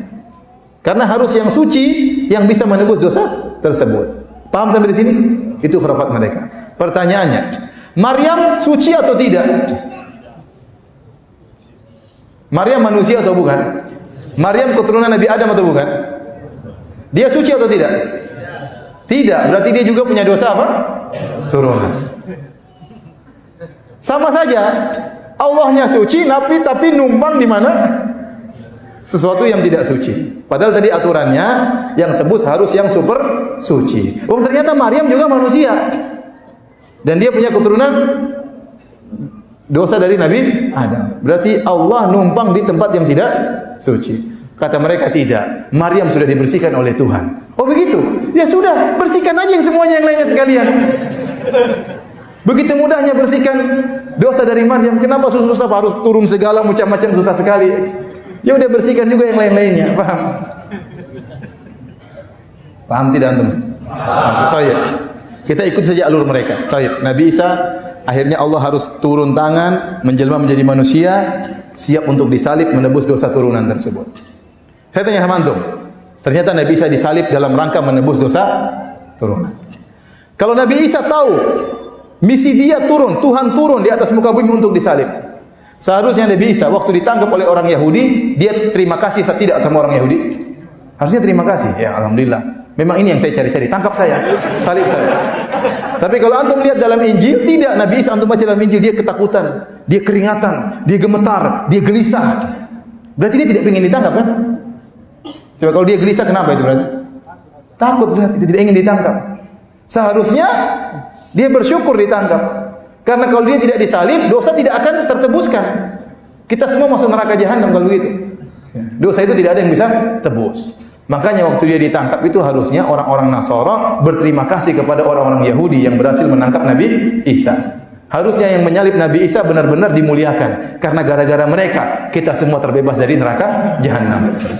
Seandainya tidak tertangkap, tidak tersalib, repot kita. Dosa turunan tidak bisa hilang. Paham sampai sini? Kita lanjutkan. Sekarang kita terima logika mereka bahwasanya dosa telah ditebus oleh Nabi Isa. Saya tanya sama antum. Dosa yang ditebus Nabi Isa cuma dosa turunan atau seluruh dosa manusia? Cuma dosa apa? Benar ya? Kalau jawabannya menebus seluruh dosa manusia, ya sudah, silakan maksiat sebanyak-banyaknya, toh sudah ditebus. Dan tidak mungkin mereka berkata demikian. Mereka akan berkata yang ditebus cuma dosa turunan. Ya akhi, dosa turunan cuma makan buah dibandingkan dengan zina, membunuh, apa hubungannya? Ini dosa kecil sekali. Kalau cuma yang ditebus cuma itu, tidak manfaat, paham? Saya ulangi. Dosa turunan cuma makan apa? Buah. Ada donat diambil dimakan terus minta ampun sama Allah, selesai. Dibandingkan dengan dosa membunuh, dosa LGBT, dosa berzina, dosa merampok, dosa korupsi. Apa bandingannya dengan dosa makan buah? Kalau yang ditebus cuma itu, apa manfaatnya? Ini yang bahaya yang banyak ini. Paham sampai di sini? Tayyib. Kata mereka, kalau orang mau selamat harus beriman Nabi Isa sebagai penebus dosa. Sekarang, saya orang Islam tidak beriman dengan khurafat tersebut. Waktu Nabi Isa sudah menebus dosa keturunan, sudah selesai kan? Berarti hutang sudah dibayar sama Nabi Isa. Mau saya beriman tidak beriman, saya tetap selamat. Antum enggak paham. Saya ulangi. Nabi Isa datang kan untuk menebus apa dosa turunan. Sudah ditebus belum? Berarti dosa turunan antum sudah ditebus belum? Sudah. Antum tidak beriman juga enggak masalah kan? Berarti mau masuk surga tidak harus beriman dengan khurafat ini. Paham? Sementara mereka bilang kalau masuk surga harus beriman Nabi Isa sebagai penebus. Saya bilang dia sudah tebuskan, sudah selesai, sudah bayar hutang, sudah selesai. Saya tidak beriman pun tidak jadi masalah. Toh dosa turunan saya sudah ditebus oleh Nabi Isa.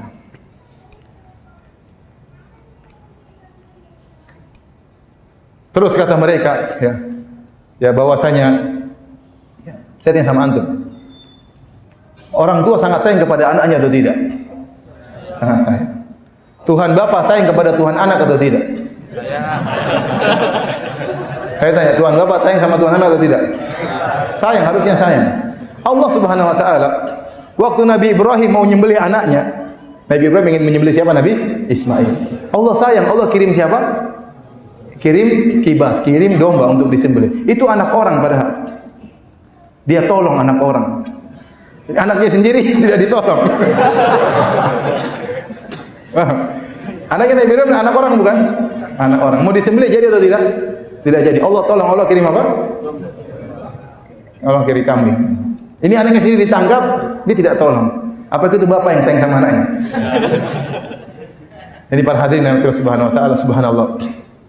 Antum lihat khurafat seperti ini, agama yang tidak masuk akal, yang tidak logis. Ini yang menganutnya miliaran manusia. Lebih banyak daripada orang Islam. Agar antum bersyukur kepada Allah bahwasanya antum di atas apa? Hidayah. Yang meyakini ya seperti ini lebih pintar-pintar daripada antum, IQ-nya lebih hebat daripada antum. Ya. Lebih kaya-kaya daripada antum, lebih cantik-cantik daripada anti-anti, lebih ganteng-ganteng daripada antum, lebih tinggi-tinggi daripada antum, lebih keren-keren daripada antum.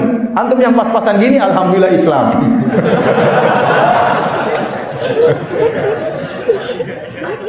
Oleh karenanya kita bersyukur kepada Allah ya. Ini nikmat hidayah ya. Allah berikan tidak kepada sembarang orang ya. Lihat jumlah mereka sebegitu banyak, ternyata mereka di atas kesesatan. Jadi demikian saja apa yang saya sampaikan pada kesempatan kali ini tentang kisah Nabi Isa alaihissalam ya. Ya, kita mengatakan wahai orang-orang Nasara, masuklah Islam. Kalau Anda masuk Islam, Anda tidak melecehkan Nabi Isa. Ada suatu pernyataan yang indah, dia mengatakan seorang yang masuk Islam dia berkata, ya, narbah Muhammadan walam nakhsar Isa. Kami beruntung Nasrani masuk Islam, kami mendapat keuntungan dengan beriman dengan Nabi Muhammad dan kami tidak rugi dengan menghinakan Nabi Isa. Kenapa? Karena orang Islam, kalau Nasrani masuk Islam, dia memuliakan Nabi Muhammad, Nabi Isa dimuliakan enggak? Tetap dimuliakan. Tidak ada konsekuensi kalau kita beriman kepada Nabi Muhammad kemudian Nabi Isa harus kita kafirkan, tidak ada konsekuensi tersebut. Itu konsekuensi yang tidak benar. Justru kalau kita beriman kepada Nabi Muhammad, kita muliakan Nabi Isa. Sama seperti orang-orang Syiah, mereka membuat konsekuensi seakan-akan kalau kamu beriman kepada, percaya kepada para sahabat berarti kamu mencela Ahlul Bait. Padahal tidak ada hubungannya. Kita bisa sayang kepada sahabat Nabi dan bisa sayang kepada Ahlul Bait. Ya. Bukankah Ahlus Sunnah sayang kepada Ahlul Bait? Sayang juga kepada para sahabat, sayang. Kenapa kalian orang Syiah membuat suatu pola pemikiran kalau kalian percaya kepada Abu Bakar berarti kalian menghina Ahlul Bait? Itu tidak benar. Tidak ada konsekuensi demikian. Sama, tatkala kita beriman kepada Nabi Muhammad bukan berarti kita menghina Isa, bahkan kita mengagungkan Nabi Isa. Betapa banyak Nabi Isa dalam Al-Qur'an diagungkan dalam Al-Qur'an oleh Allah Subhanahu wa taala. Tapi demikian saja kajian kita, hadirin hadirat yang Allah Subhanahu wa taala. Kalau ada yang bertanya saya persilahkan, wallahu taala alam bisawab.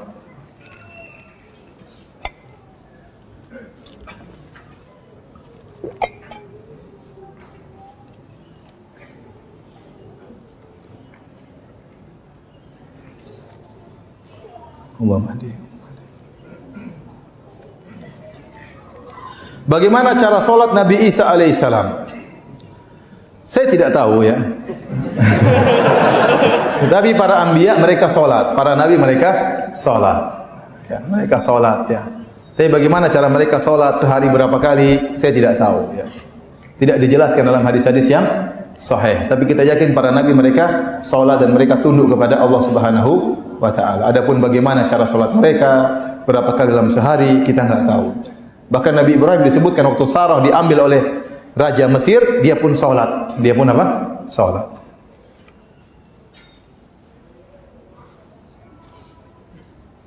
Ustaz, apakah boleh jatuh cinta kepada haram girl, cewek Nasrani?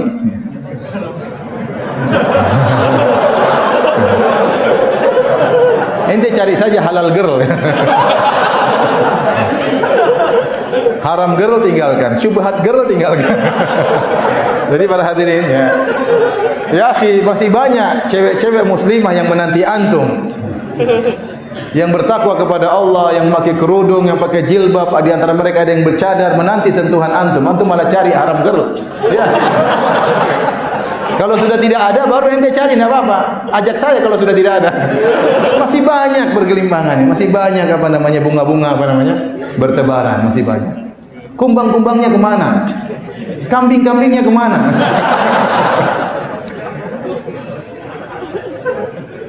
Boleh menikah dengan wanita ahlul kitab, boleh. Tapi ya masih banyak yang. Karena ingat, kita memang secara hukum boleh. Tapi apakah kita bisa mengatur anak-anak kita? Kemudian terkadang apalagi orang Indonesia sering laki-laki tunduk kepada istrinya. Sehingga akhirnya nanti pendidikan anak-anak dikuasai oleh istrinya, itu bahaya dan sering terjadi. Seorang laki-laki menikah dengan wanita ahlul kitab, ini anak-anaknya ikut ibunya. Karena yang dekat sama anak-anak ibunya. Sementara dia kerja dan dia tidak bisa menguasai istrinya, akhirnya anak-anaknya di bawah tanggung jawab dia ternyata beragama seperti agama ibunya. Rawan. Apakah agama Islam sudah ada sejak zaman Nabi Adam alaihissalam? Semua agama Islam. Dari Nabi Adam sampai Nabi Muhammad semuanya namanya agama Islam. Adapun istilah Yahudi, Nasrani itu istilah berkaitan dengan apa namanya suku mereka atau dengan istilah yang berkaitan dengan ciri dakwah para nabi tersebut. Ya. Tetapi sebenarnya semua agama juga agama Islam. Ya. Bukan agama Islam seperti Nabi Muhammad, tidak. Tapi agama yang menyuruh kepada tauhid. Makanya dalam hadis kata Rasulullah SAW, nahnu al-anbiya abna'u allat. Ya. Abuna wahid wa ummahatuna syatta. Atau dinuna wahid wa ummahatuna syatta. Maknanya, kami para nabi itu seperti saudara-saudara satu bapak. Ibu kami berbeda tapi bapak kami satu. Yaitu kami para rasul, agamanya semuanya agama tauhid, tapi syariatnya berbeda-beda. Nah, agama tauhid itu adalah Islam. Agama tauhid itu apa? Islam. Jadi masalah Yahudi, Nasrani itu berkaitan dengan syariat. Berkaitan dengan syariat yang berbeda-beda, tapi sebenarnya semuanya menyuruh kepada Islam dengan makna secara umum ya. Kalau makna Islam secara khusus ya kita ini Islam yang beriman kepada syariat Nabi Muhammad.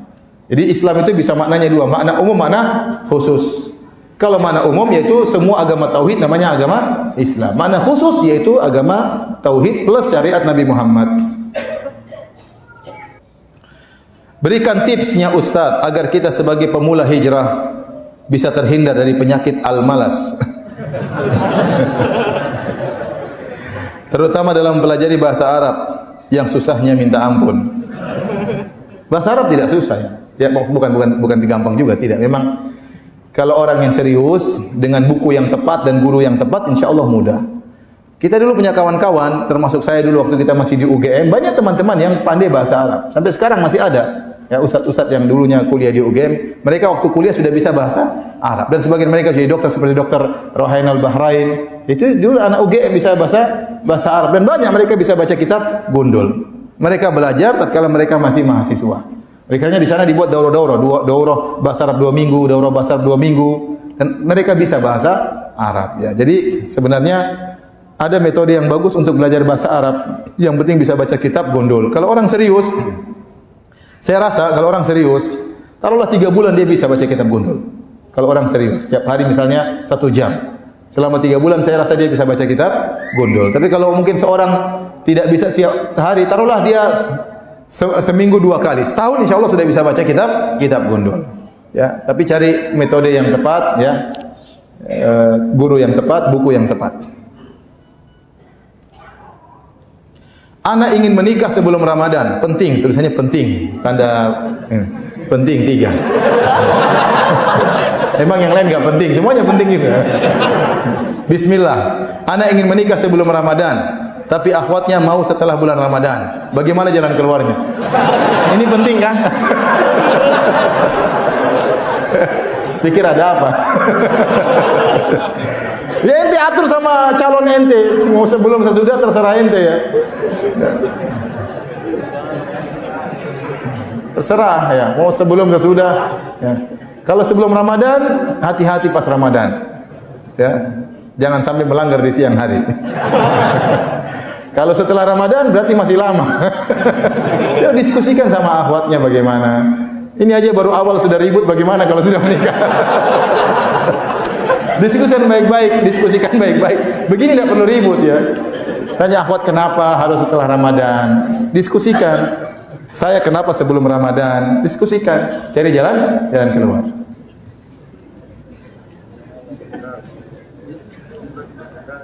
Hukum poligami tanpa sepengetahuan istri pertama. Apa maksudnya tanya begini?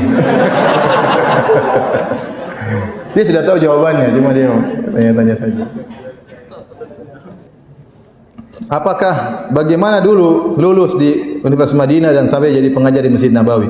Ada amalan khususnya? Saya tidak ingat ada amalan khusus ya.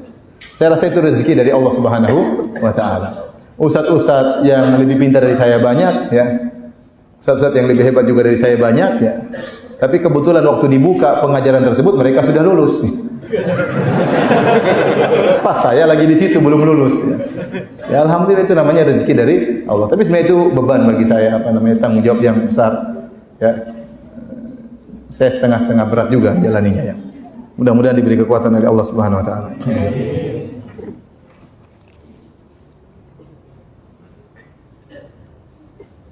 Ustaz, bagaimana menanggapi syubhat? Jangan mengatakan Syiah sesat kalau belum pernah masuk Syiah. Ya sudah, jangan bilang Nasrani sesat kalau belum masuk Nasrani. Ya. Jangan bilang ateis sesat sebelum kamu ateis. Paham? Ya. Jangan bilang LGBT sesat sebelum kamu jadi LGBT.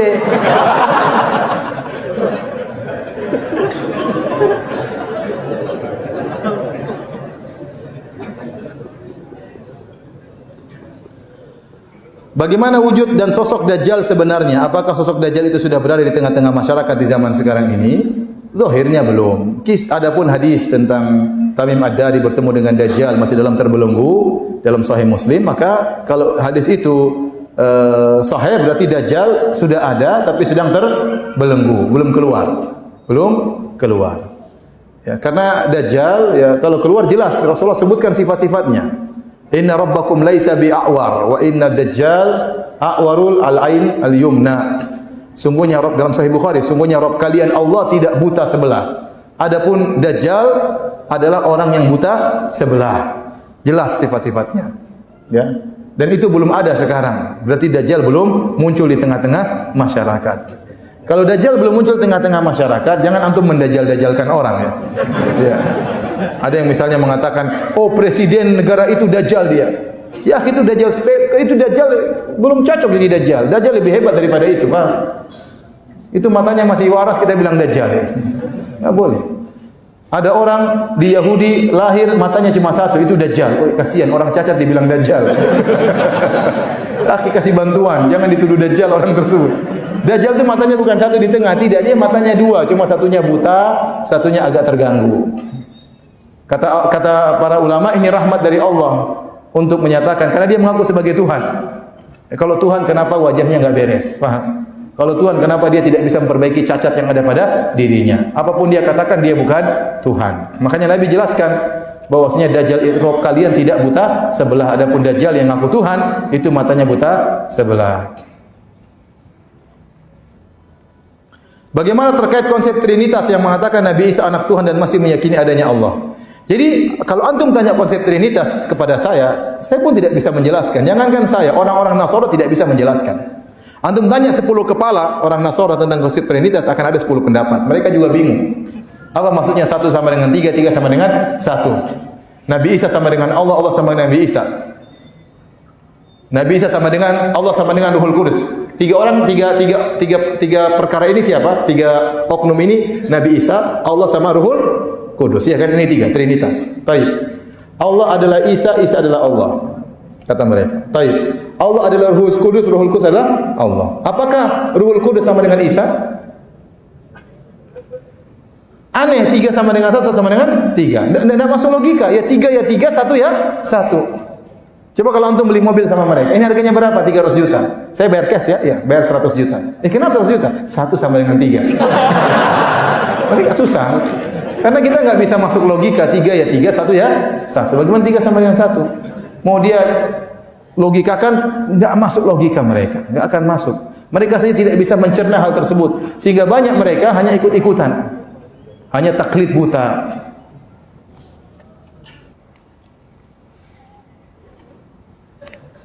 Kenapa menunggu akhir zaman untuk menunjukkan kebenaran kontroversi tersebut? Sekarang sudah Allah tunjukkan juga. Cuma orang baru terbuka matanya semuanya kalau Nabi Isa turun benar-benaran, paham? Sekarang kita sudah nunjukkan itu enggak benar. Yang benar orang Islam, versi umat Islam. Ya. Kenapa Nabi Isa enggak turun sekarang? Itu urusan Allah Subhanahu wa taala.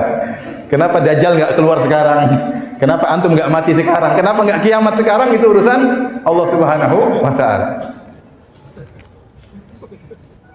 Apakah foto wajah Yesus sama dengan Nabi Isa?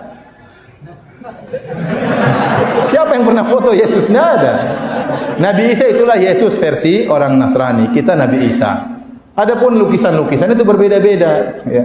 Mungkin kalau antum melihat Yesus di Afrika agak hitam-hitam sedikit, Yesus di Eropa agak pirang-pirang sedikit, Yesus di Indonesia, mungkin Yesus di Cina lain lagi. Tergantung siapa yang melukis. Ya. Tidak ada patokannya. Ya. Enggak ada patokannya. Yang jelas kebanyakan mereka lukis Yesus berjenggot. Ya. Rata-rata Yesus apa? Berjenggot. Saya enggak tahu Yesus versi Cina jenggotnya ada atau tidak. Ya. Tapi maksud saya, ya enggak tahu yang mana ya, yang mana karena enggak ada yang pernah foto. Bagaimana cara menasihati berdakwah kepada teman yang beragama Nasrani tanpa menyinggung perasaan? Nah, itu yang susah ya. Antum dialog. Jadi kalau antum, saya bilang antum dialog sama orang Nasara, jangan berdialog masalah babi, jangan berdialog masalah apa namanya, langsung masalah Tuhan. Karena itu intinya. Percuma ente debat sama dia, ente menang babi ternyata haram, khamar ternyata haram, nggak ada faedahnya. Ente bicara langsung masalah apa? Masalah Tuhan. Ini kita dialog sama ente, kita bicara Tuhan ya. Benarkah Nabi itu Tuhan? Sudah dialog, buka Injil. Sebenarnya mudah, aja baca literatur, banyak tulisan di internet. Yesus bukan Tuhan, baca, tinggal datangkan Yesusnya. Tuhan kenapa dia takut? Tuhan kenapa dia lapar? Tuhan kenapa ketiduran? Bahaya kalau Tuhan ketiduran. Banyak dalam Injil-Injil ya. Sudah ente dialog. Tuhan dicoba oleh setan, setan bawa lari Tuhan diuji. Ini setan kurang ajar mau coba Tuhan. Dalam Injil banyak. Antum sampaikan secara logika dan doa supaya dia dapat hidayah. Saya punya kawan cerita, dia masuk Islam, keluarganya masih Nasrani. Jadi dia dari keluarga pendakwah di Nasara. Subhanallah, tiba-tiba dia masuk Islam. Waktu dia masuk Islam, keluarganya malu karena mereka ini misionaris. Kenapa tiba-tiba dia masuk Islam? Jadi malu, orang-orang malu. Akhirnya mereka datangkan seorang pendeta yang top untuk mendakwahi dia agar kembali kepada jalan yang benar. Dia cerita langsung sama saya. Datanglah pendeta tersebut ketemu dengan kawan saya tersebut. Kawan saya langsung bilang begini aja Pak Pendeta, kau tidak usah bicara sama saya. Kita saling mendoakan saja siapa yang dapat hidayah. Kalau kamu benar biar saya kembali kepada Kristen. Kalau kamu benar, kalau saya yang benar kamu kembali kepada Islam. Kita saling mendoakan Pak Pendeta. Kamu tidak usah bicara sama saya. Benar. 2 minggu berikutnya kakaknya datang. Fulan, dibuka. Ada apa? Aduh, itu pendeta sekarang masuk Islam.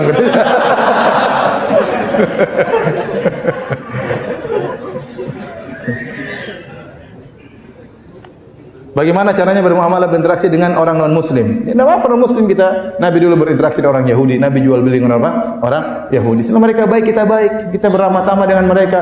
Kita bergaul dengan mereka. Kita berboleh sama mereka. La yahnakumullahu alladziina lam yuqatilukum fid din wa lam yukhrijukum min diyarikum an tabarruhum wa tuqsitu ilaihim. Allah tidak melarang kalian untuk berbuat baik kepada orang-orang non-muslim yang tidak memerangi kalian, tidak mengusir kalian. Berbuat adillah, berbuat baik kepada mereka. Sungguhnya Allah mencintai orang yang berbuat adil. Apa bisnis sama mereka? Baik, demikian saja kajian kita para hadirin hadirat yang hadirat subhanahu wa ta'ala. Kurang lebihnya saya mohon maaf. Semoga Allah mengampuni dosa-dosa kita seluruhnya. Sebagaimana Allah kumpulkan kita di masjid yang mulia ini, semoga Allah kumpulkan kita di surganya kelak. Wabillahi taufiq wal hidayah. Assalamualaikum warahmatullahi wabarakatuh.